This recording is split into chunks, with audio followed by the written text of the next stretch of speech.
தமிழக வெற்றி கழகத்தின் தலைவர் மற்றும் நம் தமிழ்நாட்டின் முதல்வருமான ஜோசப் விஜய் அவர்கள் இன்னைக்கு வந்து திருச்சி கிழக்கு தொகுதியில நன்றி தெரிவிப்பு கூட்டத்துல சில விஷயங்கள் கூறினாங்க. அதுல முக்கியமான 3 விஷயத்தை மட்டும் இந்த வீடியோல பார்ப்போம். அதாவது முதல் விஷயம் என்னன்னா, இளைஞர்கள். முன்னெல்லாம் இளைஞர்கள், பெருவாரியான இளைஞர்கள் வந்து சட்டமன்றத்துல என்ன நடக்குது, அரசியல் விவாதம் என்ன நடக்குது அப்படிங்கிற விஷயத்த பெருசாவே கண்டுக்க மாட்டாங்க.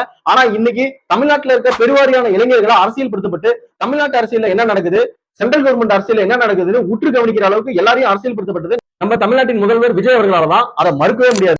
அது மட்டும் இல்லாம தமிழ்நாட்டு அரசியல தமிழக இளைஞர்கள் மட்டும் தான் பாக்குறாங்கன்னா கிடையாது. நீங்க நிறைய சோசியல் மீடியால பாத்துருந்தீங்கன்னா தெரியும், ஆல் ஓவர் இந்தியா ஃபுல்லா இருக்க இளைஞர்களே நம்ம தமிழ்நாட்டு அரசியல் தான் உற்று நோக்கிட்டு இருக்காங்க.